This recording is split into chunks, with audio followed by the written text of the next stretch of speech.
All right, welcome back. Tonight is the third and final night of our spooky stories that we've been doing in preparation for Halloween on Saturday. How you guys doing? Jeff, John? Great. Yeah. How are you Great. doing? All right. Tonight it is my turn to host, and I have something pretty special prepared. I've been inspired by a few things. First off, is just like I grew up in a town where there were a lot of little like new subdivisions being built all the time and ugly, weird McMansions. I grew up in a town called Downers Grove, Illinois, and we are going to be telling the story tonight of one of these new subdivisions in a very similar town on the outskirts of a very similar town called Drowner's End. And also Hmm. there's been these things going on, kind of going around on Twitter this year, some very famous ones of just some very haunted and cursed 3D real estate tours that people have been checking out online. So I was inspired by that a little bit, and just by sort of a general love for HGTV.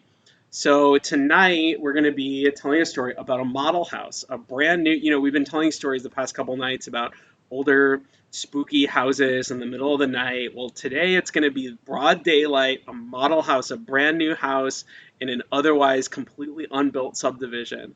And I am going to be a real estate agent giving the two of you a tour of this very bad, possibly supernaturally bad house. Mm. Oh. Well, the name like with a name like Drowner's End, who could have imagined? It's really not much worse than the reality. So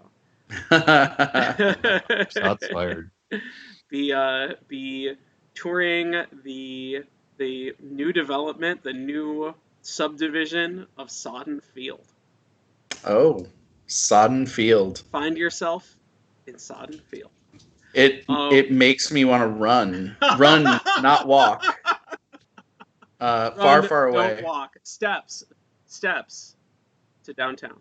Yep, just steps. Steps to the on ramp to the interstate. Fall down the steps to downtown. uh, so we talked a little bit about what we're going to be doing and what role the two of you are going to play in all of this. What Yeah. So I think I can go first. Yeah. I always wanted to be some kind of social media influencer. I mean, I think we're going to be a pair of influencers. All right. Yeah, I'm going to be visiting this house, and I think the particulars of the character will get revealed as we go into it. Because I'm going back and forth between having her be like a Funko Pop unboxer or like a doing like a baking channel where she makes cupcakes out of like old nostalgic toys like He-Man action figures and what are those cars? Why am I blanking on it? Hot Hot Wheels. Wheels. Hot Yeah, those kind Wheels. of Hot Yeah. things. Wheel cupcakes. Yeah, I've so always that's heard they were edible. yeah. I'll make a decision once we get into it. But All right. Well, I So think I. What were you gonna say? go ahead, John. Oh, I was just gonna say, I'm obviously the other half of that couple. I'm thinking I'm also going to be an influencer. Honestly, I'm not sure what my influencing is all about. I think I may have uh uh like a vlog where I talk about productivity and project management. Okay. I'm um, really interested to hear how you work that into the conversation. I don't know. We'll see. In my experience, people who do that for a living tend to work it into every conversation, and it's yeah, right. It'll be about 5 seconds it'll before be you about work it into the 5 seconds, right? The spaces you can walk in and be like, well, I love how the window is really small because it's been proven by multiple data studies that, if you have a large window, you won't do any work. Okay. No, I don't know. But so, yeah, and I think probably, you know, it'll be interesting to see how our characters like the house and how they interact in that way and just kind of Yeah. Yeah, see how that works out. All right. Great. And then the very climax of this story, it's going to take place at the end of the tour of this house, and I know where we're going, but I don't really know what's going to happen there. So I'm really looking forward to collaborating and improvising with the two of you to sort of figure out how we put a bow on this story. Really excited about that. So, what do you say we get started? Now, tonight is a little bit more complicated for me than normal because I am both operating the all of the video production for the stream and also hosting the story. And I'll be doing all the moods. So I have a lot On your going on. plate. It's a really good thing that I have a 4K laptop next to a 21 by 9 monitor because otherwise I really couldn't do all this. Uh, um, and I just sent a tweet. So there we go. I'm already multitasking. So This is many perfect. tasks. This Yeah. is perfect to get me into my persona of being this high volume real estate agent, right? Who's Yeah, right. selling this whole development. Or an influencer that's tweeting about everything that they're doing and like managing production behind the scenes. They have a really hard job, guys. I don't know, man. Yeah, I can't imagine. I can't imagine handling it, especially not with the weird fog brain I've developed tonight. So this will be crazy. You might really be driven mad tonight by these moods that I've created. Oh, I have to I start my mood. You guys have to join, and then I'll start it. Yep. Okay. Yeah. I'm really nervous about all of this.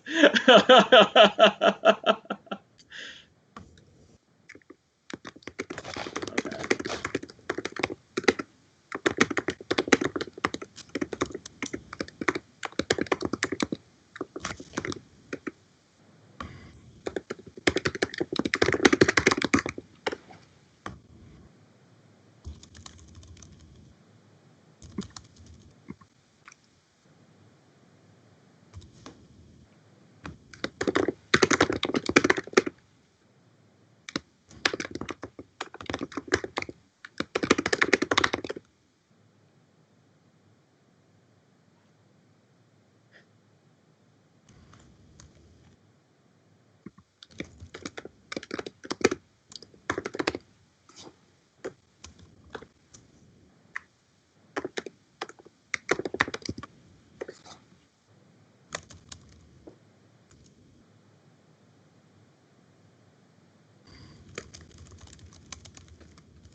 That was weird.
Mm. Uh-oh.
Jesus.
love the spooky elements that you guys are adding and the weird elements that you're adding. I love that I don't really know where this story is going.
I've had plenty.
Oh.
So, should we collapse this house into the ground?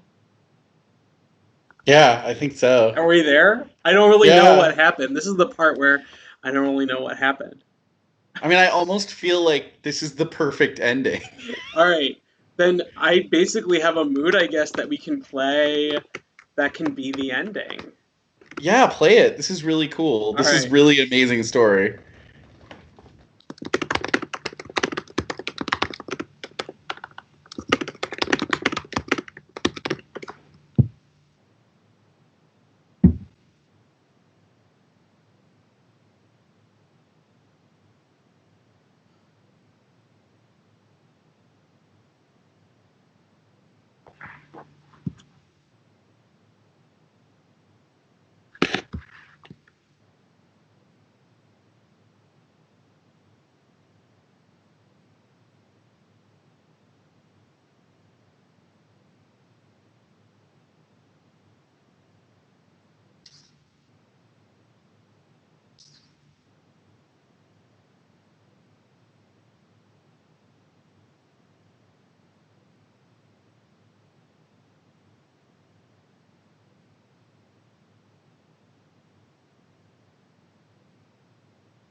Woo! Wow, it's so weird how little of that we planned.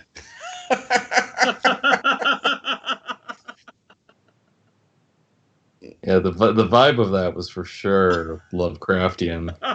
Oh God, I I just feel unsettled having participated in that. I feel like we could probably spend a bit of time unpacking that. I feel like I need a little bit of um a little bit of care. I need a Yeah, little right. care Yeah.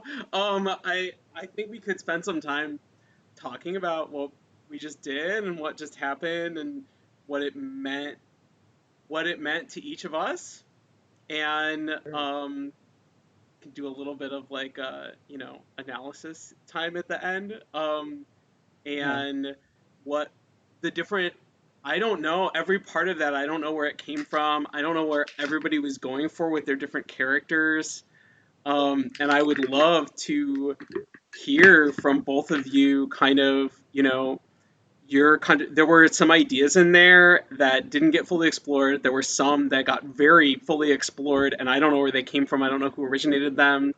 Um, and I would love to chat about that story a little bit. Sure.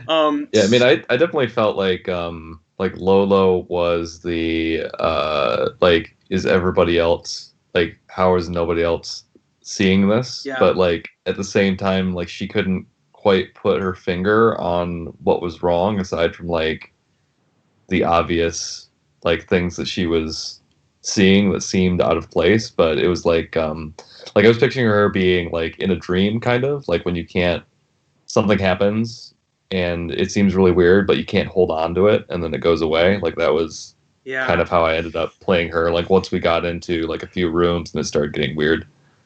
Yeah.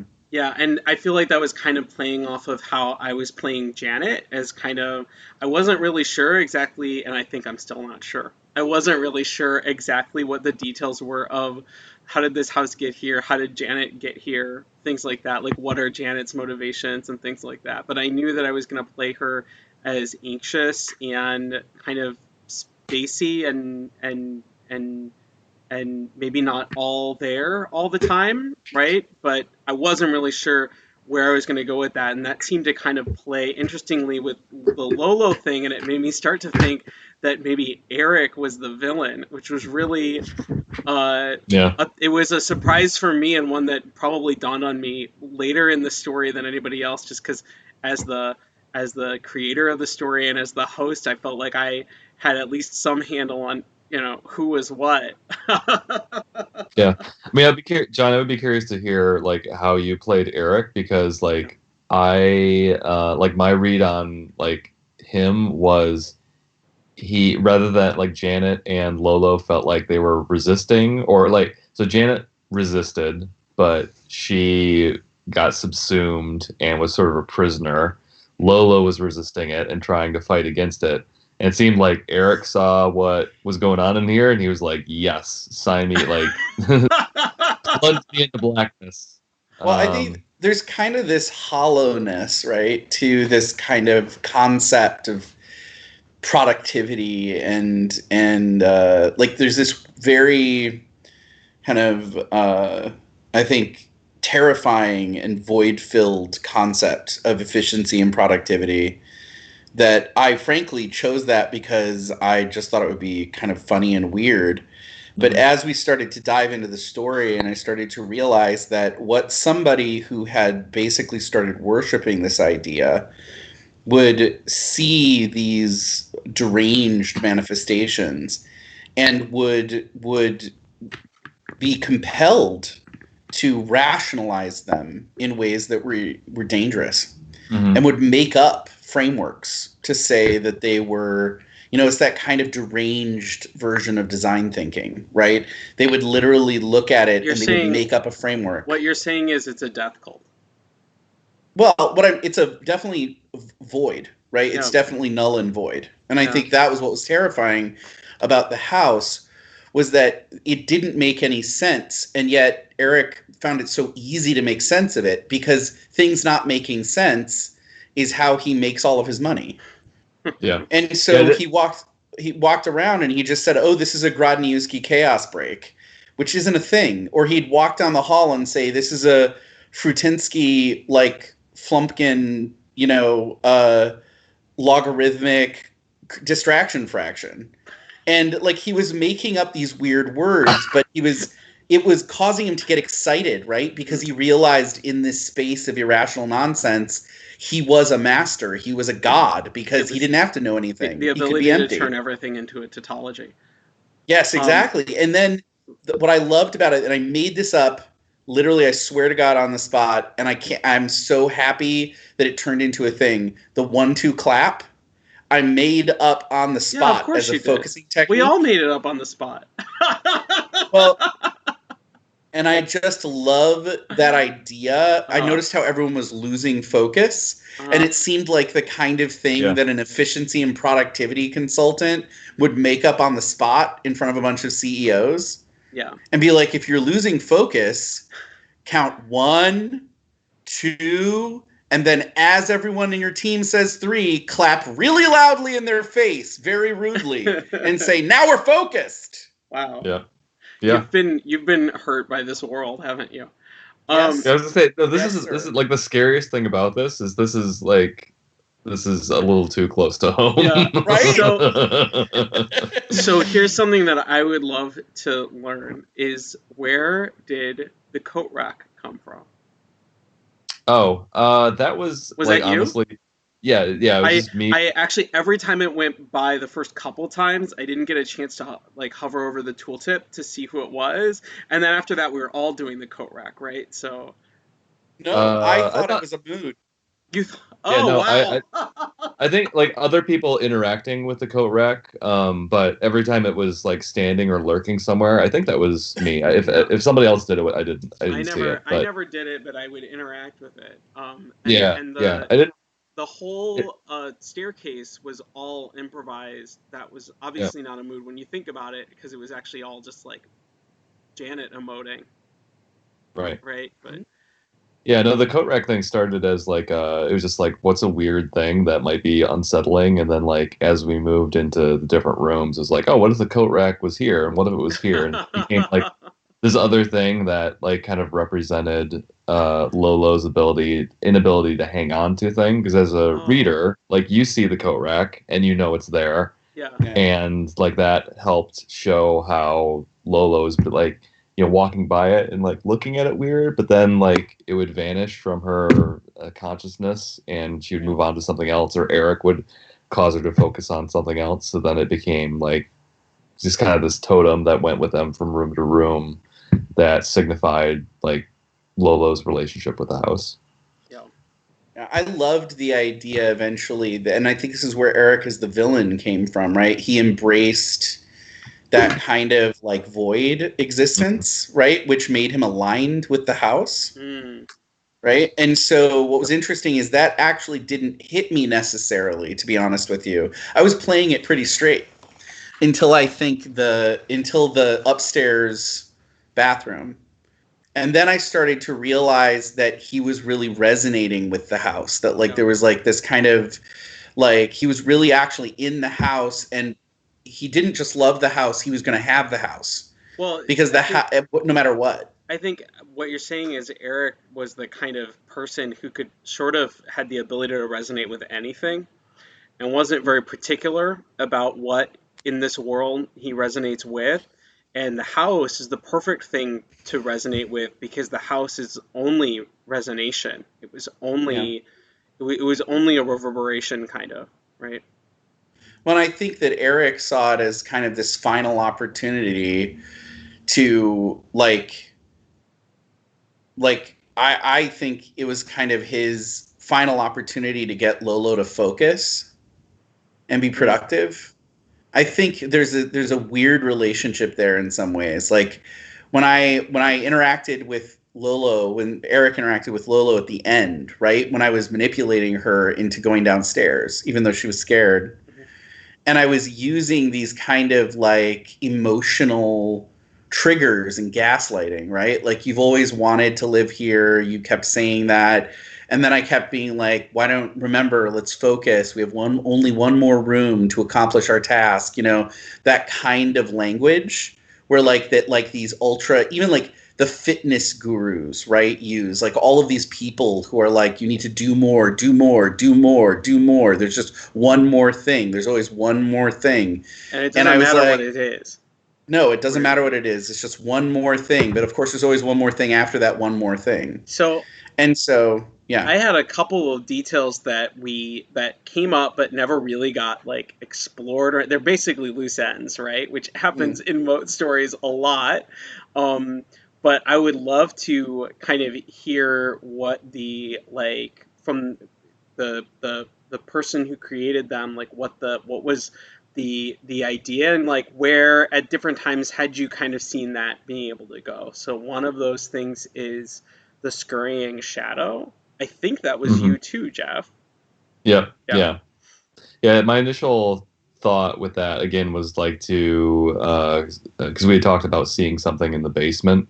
So that was like me trying to create something that was like alive, and like something that could like honestly just be another thing that is kind of just out of the field of vision.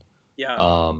I didn't really end up doing anything with it because like the thing that was in the middle was the giant mud pit, which like I liked that void. So yeah, that didn't turn into anything. It's interesting because like, I created the void to make space for whatever monstrosity we wanted to invent at the time, right? But it feels like we all sort of ended up resonating with this idea of void itself being the horror, and I think that's also in keeping with everything really scary always being off camera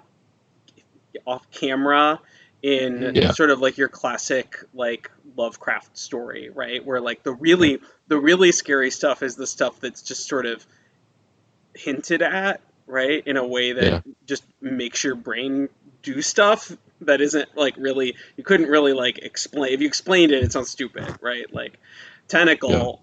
Like right, but it wasn't a tentacle. It was more horrifying than a tentacle. Yeah, absolutely. Was the mud and the melting, was that part of the mood too, or because I think that's what also like kind of cemented it for me, was like it felt like again this void that we were tumbling into. And I think when you first, I forget if it was Janet or Eric whose face melted first, but when that happened, like with all the talk about like the house being digital and like a server, then like that's when I sort of pictured in my head like Lolo falling into it, and then that sound of her voice like in the Matrix, like just becoming mechanical and like an old modem, and that like how unsettling that would be. Like that's when I kind of abandoned the scurrying shadow. So it's like No, the mud melting thing was all just improvised because nothing else was happening, and I was like, well, I'll scream and get covered in mud. I was having a very Event Horizon moment when Eric just slipped into the puddle. Yeah. Like, and became one with the house. Like, I was definitely having a, that, right, where he joins the ship. Yeah.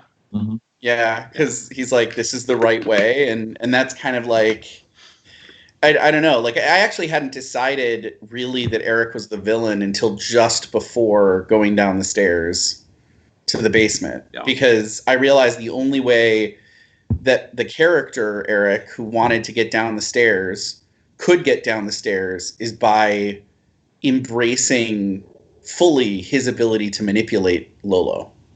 Yeah, and I think. I was surprised at how much resistance you put up, Jeff. Lolo put up to even going into the house. She was like, "I hate it," and I remember it took me back to like some college visit, like out of state college visits that I did with my parents, and saying, "I hate it. I don't even want to go." Right? I don't even want to go to the meeting.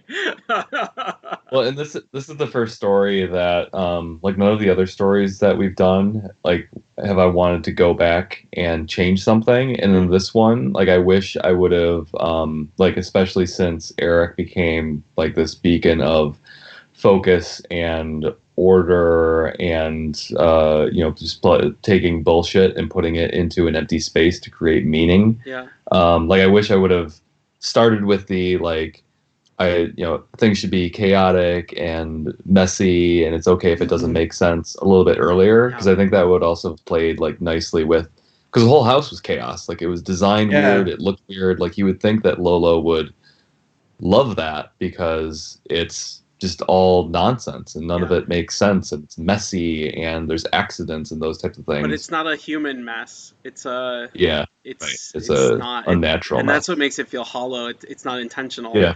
I think I agree. I feel like this story, probably of any story that I've ever done on Mote, there was so much kind of like symbolism and different like things that we were all vibing with, and some repeated elements and things like that, where I really felt like this could like turn into like a real, like an actual story, right? Like kind of what you were talking about with like these themes and things. I could actually see it like written, not exactly what we just did. That would be like the roughest draft ever, but like there's a start of something here. Absolutely. Yeah, and I'm actually kind of surprised at how well, on the fly, essentially, we were able to capture what is actually a pretty subtle aesthetic, right? Like if you think of like a Lovecraftian aesthetic, it's actually a very specific and subtle thing, and I think we managed to capture it, like especially considering, I'm not saying we did it perfectly, but we captured far more of it faithfully than I thought we were going to be honest with you. Yeah. Like the horror that was present in there, right? And like drawing from this kind of emptiness, this void, this lack of, this completely unnatural or like vast nonsense. I mean, I have to say, I did not expect us to not come up with any real explanation or action at the climax other than just the mood, and then to say, let's just play the mood at the end. I think like, I mean, I'm not, it's the last thing I expected to happen, but by the end we just kind of felt like we were all vibing with it, right? Right. Well, I think that's the like the I don't know if it's a genre of films or stories, but where like I'm thinking, and I haven't read the book, but like Annihilation, the movie, the end of Interstellar, like anything where it's this weird, indescribable thing that's totally foreign to humans. Like anytime you try and, I think, capture that visually, it's a struggle because like you can't show the unshowable. It's right? why there are no good Lovecraft movies. Yeah, right. So, but and the that's scariest video game I've ever played, I played about 15 minutes of it and then I had to shut it off, was a Lovecraft-inspired interactive fiction game. That's the scariest thing I've ever done on a computer. Now I've got to try that. But yeah, like I think like you leaving it up to the mood, like that's very true to like what does work in that genre, which is when it's left up to the imagination. Yeah. And you don't, like you said, you don't show the monster, you don't show the horror, and you let us project our worst fears and into it, and that ends up being more, it's almost like a reflection of ourselves. That's more terrifying than anything that a creator could come up for us, right? Yeah. Totally. I agree with that. I mean, it was good, man. It was a great framework that you created, and really good hosting that you did. I really appreciate it. Thank you. Yeah. Thank you. Yeah, this was awesome. I was also afraid that you guys weren't gonna want to go to all the rooms. I don't know why. I don't know why I was like thought that I was gonna be like a DM with feisty players or something. Well, she didn't want to go. She was done with that right off the bat. But I think you, Jeff, wanted to go, and you found a way to get her there, right? So, and writing these moods was probably the closest experience in Mote to like writing like a mud, right? Because I really was like writing room descriptions basically, and then like laying them out and being like, we can go to them in any order, and it was the closest like Mote experience to a mud that I've had since 2 years ago when Mote was a mud essentially. So that was interesting too. So thanks, guys. It was really fun. Thanks a lot. I had a lot of fun, It was too. not at all like what I expected it would be like, and that's great because I was really nervous. It's the best. It was awesome. So thank you so much for joining me these past 3 nights for these spooky stories. And we will do it again soon. Maybe not spooky. I think everyone will be very spookied out after Halloween, but we'll have some more fun soon. Thanks a lot, Jeff. Thank you, John. Thanks. Yep. Thank you. Bye.